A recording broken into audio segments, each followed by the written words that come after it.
जगदीप धनखड़ ने स्वास्थ्य कारणों का हवाला देते हुए उपराष्ट्रपति पद से इस्तीफा दे दिया है। उन्होंने राष्ट्रपति द्रौपदी मुर्मू को पत्र लिखकर सूचित किया कि मैं संविधान के अनुच्छेद 67 ए के तहत तत्काल प्रभाव से भारत के उपराष्ट्रपति पद से इस्तीफा देता हूं।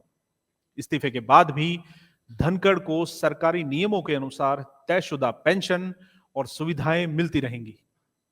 आइए जानते हैं कि एक रिटायर्ड उपराष्ट्रपति को कौन कौन सी सुविधाएं दी जाती हैं। भारत सरकार ने उपराष्ट्रपति की पेंशन, आवास और अन्य सुविधाएं नियम 1999 लागू किए हैं।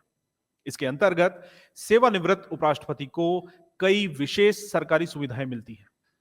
रिटायरमेंट के बाद उपराष्ट्रपति को 2 सदस्यों वाला सचिवीय स्टाफ दिया जाता है, जो उनके निजी कार्यालय में सहायता करता है। इसके अलावा एक पर्सनल डॉक्टर की नियुक्ति होती है, जो नियमित स्वास्थ्य सेवाएं देता है। उपराष्ट्रपति और उनके जीवन साथी को दवाइयों, अस्पताल में भर्ती, टेस्ट, ऑपरेशन आदि की मुफ्त सुविधा मिलती है। उपराष्ट्रपति और उनके जीवन साथी को एक प्राइवेट सेक्रेटरी, पर्सनल असिस्टेंट और 2 चपरासी दिए जाते हैं। उन्हें भारत सरकार द्वारा निर्धारित वेतन मिलता है। साथ ही कार्यालय खर्च के लिए प्रति माह 60,000 रुपए की राशि भी दी जाती है। रिटायर्ड उपराष्ट्रपति को एक सरकारी आवास टाइप वीवीवीआईपी बंगला मिलता है, जिसका बिजली और पानी का बिल सरकार वहन करती है। यदि बंगला उपलब्ध नहीं हो तो 2000 वर्ग फुट तक का मकान किराए पर लिया जा सकता है। उन्हें मिलने वाला फर्नीचर और इलेक्ट्रॉनिक उपकरण राज्य मंत्री के स्तर की सुविधाओं के अनुरूप होते हैं।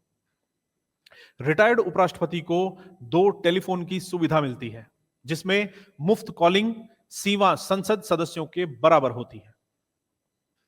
साथ ही उन्हें और उनके जीवन साथी को भारत में कहीं भी हवाई, रेल या जल मार्ग से निशुल्क यात्रा की सुविधा भी मिलती है। अगर उपराष्ट्रपति सेवा में रहते हुए अथवा रिटायरमेंट के बाद निधन हो जाएं, तो उनके जीवन साथी को टाइप वीवीआईपी आवास प्रदान किया जाता है, जिसमें बिजली और पानी का बिल भी माफ होता है। यदि सरकारी बंगला न मिले तो उन्हें 185.80 वर्ग मीटर तक का मकान किराए पर उपलब्ध कराया जाता है। यह सुविधा सिर्फ जीवन साथी के लिए होती है और किसी अन्य को हस्तांतरित नहीं की जा सकती।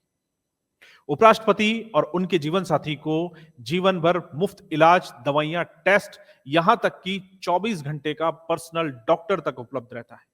वे किसी भी विशेष यात्रा के लिए शुल्क दिए बिना भारत में कहीं भी प्रथम श्रेणी से यात्रा कर सकते हैं।